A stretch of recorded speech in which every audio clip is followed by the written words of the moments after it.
नमस्कार, आपण पाहत आहात डेली न्यूज मराठी।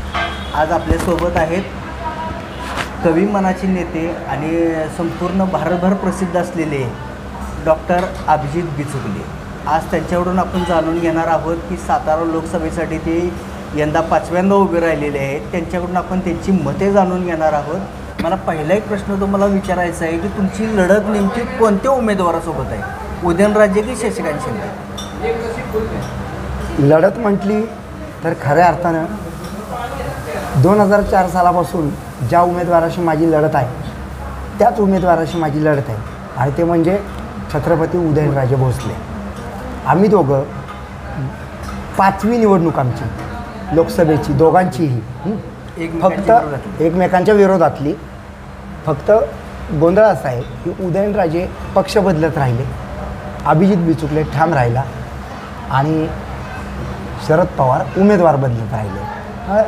आत्ता कोण उमेदवार आहे त्यांच्याशी माझी लढत असूच शकत नाही। ही स्ट्रेट फॉरवर्ड लढत आहे। मी डॉक्टर अभिजित बिचुकले विरुद्ध छत्रपती उदयनराजे भोसले। तुम्ही या निवडणुकीत कोणकोणत्या मुद्द्यांवर लोकांच्या समोर जात आहात? मुद्दे एक आहेत की या ठिकाणी सुशिक्षित वर्गाला नोकर, व्यवसाय आणि धंदे नाही आहेत। 50% वरती सुशिक्षित युवा पिढी, मग ती युवक असतील युवती असतील, पुण्याच्या दिशेनं रुख करतात, पुण्यामध्ये राहतात, मुंबईकडे जातात। या ठिकाणी उद्योगधंदे नाही आहेत। दुरावस्थेमध्ये आहे MIDC आमची सातारची। ती का झाली, कशासाठी झाली ही सातारकरांना माहिती असलेली जिल्हावासियांना बाब आहे। त्यामुळे मी त्याच्यावरती ताशेरे ओढणार नाही, आरोप प्रत्यारोप करणार नाही। मी स्ट्रेट फॉरवर्ड एवढंच सांगेन खास करून युवकांना की साताऱ्याचं नाव माझ्यामुळं जागतिक पातळीवरती गेलं हे जर सत्य असेल तर या निवडणुकीमध्ये तुम्ही माझ्या पाठीशी उभं राहा। प्रत्येक निवडणुकीत हेच प्रश्न असतात, युवकांच्यासाठी आम्ही हे करू, युवकांच्यासाठी आम्ही MIDC कारखाने आणू, IT कंपन्या आणू। प्रत्येक वेळेस असे आश्वासनं दिली जातात। मग 5 वर्षानंतर होतं काय त्याच्यावरती तेव्हा का बोलत? या प्रश्नाचं उत्तर असं आहे की साताऱ्याचे विद्यमान खासदार जे कुणी होते, पाठीमागं उदयनराजेंचा पराभव करून जे झाले, त्यांनी काय दिवे लावले? त्या राष्ट्रवादीच्या उमेदवारांनी तेव्हा काय दिवे लावले आणि त्याच्या आधी उदयनराजेंनी काय केलं हाही प्रश्न माझा तुमच्या माध्यमातून आहे। म्हणून तेच प्रश्न आहेत। ॲक्च्युली गोंधळ असा आहे की उदयनराजे हे छत्रपती असूनसुद्धा भाजपबरोबर का जातात हा प्रश्न राहिला। पण अभिजित बिचुकले शिवछत्रपतींचे वैचारिक वारस असूनसुद्धा उदयनराजेंच्या विरोधात लढतात ही फार मोठी गोष्ट आहे आणि ही गोष्ट आता सुजाण नागरिकांनी लक्षात घेऊन या दोन्ही उमेदवारांना घरी बसवावं आणि माझ्या गळ्यामध्ये विजयाची माळ टाकावी। पंतप्रधान पदासाठी कोणता उमेदवार तुम्हाला योग्य वाटतो, नरेंद्र मोदी की राहुल गांधी? आत्ता ज्या पद्धतीनं काम आहे आणि उघडपणे बोलायचं आहे, मी उमेदवार आहे म्हणून काही गोष्टी लपवायच्यात असं नाही। मी उघड बोलतो। नरेंद्र मोदींना त्या ठिकाणी मी शुभेच्छा देतो, तुम्ही पंतप्रधान व्हा, पण माझ्या मागण्या मान्य केल्या नाहीत याचा राग मला आहे। आणि तो म्हणजे नवीन संसद भवनला भारतरत्न डॉक्टर बाबासाहेबांचं नाव तुम्ही दिलं नाही। तुम्ही क्षुल्लक गोष्टी करता आणि म्हणून तुमची इथली सीट पडली पाहिजे आणि तो विजय माझा झाला पाहिजे साताऱ्यामध्ये। पण शुभेच्छा आहेत तुम्हाला, पंतप्रधान तुम्ही व्हा। खऱ्या अर्थानं तुमचा वारसा जो आहे विकासाचा तो मी चालवेन, कारण महाराष्ट्रामधून जाऊन मला पंतप्रधान पदाचं स्वप्न आहे। आमच्या महाराष्ट्रातला कुणीही माणूस पंतप्रधान पदापर्यंत पोचला नाही। अपवाद होते उपपंतप्रधान यशवंतरावजी चव्हाण साहेब।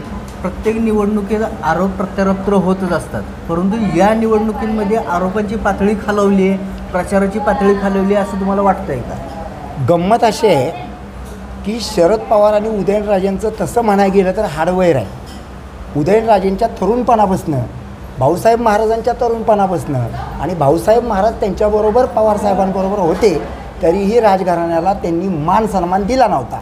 हे त्यांचं आहे। मी तिराईत म्हणून मी आत्ता उदयनराजे भोसले समर्थक नाही, मी उदयनराजे भोसलेंचा विरोधक आहे, आलं का लक्षामध्ये?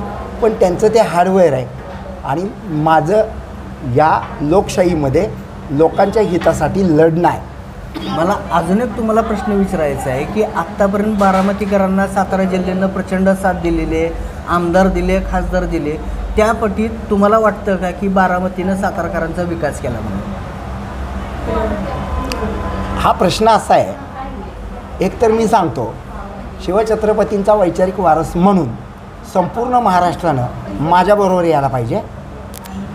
त्यामुळे बाकीच्या लोकांना काय करायचं काय नाही करायचं हे मी ठरवणार. भविष्यामध्ये मी ठरवणार कुठल्या जिल्ह्याला मोठं करायचं, मी ठरवणार. आणि ऑब्वियसली माझा सातारा हा मी बिग बॉसमध्ये राजधानी उच्चार केल्यानंतर इथल्या शिवेंद्रराजे भोसले असतील किंवा हे आमचे सगळे सहकारी इकडचे असतील, त्यांनी इथं राजधानी नावाचा एक बॅनर लावला. पण बिग बॉसमध्ये राजधानी उच्चार मी केला होता. त्यामुळं राजधानीचा वैचारिक वारस म्हणून मी ठरवणार की कुणाचं या ठिकाणी अधिराज्य राहील या महाराष्ट्रामध्ये.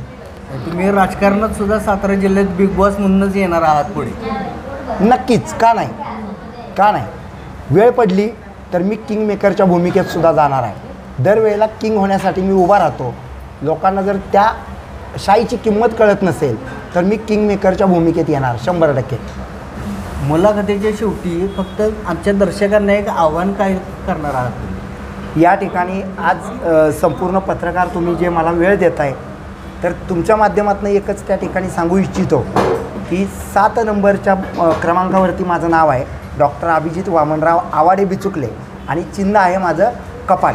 माझं स्लोगन आहे, भल्या भल्यांना करेल सपाट, डॉक्टर अभिजित बिचुकलेंचे कपाट. हे होते डॉक्टर कवी मनाचे अभिजित बिचुकले. त्यांची आपण आत्ता मतं जाणून घेतलेली आहेत. त्यांना भावी वाटचालीसाठी सुद्धा आपण शुभेच्छा देऊयात.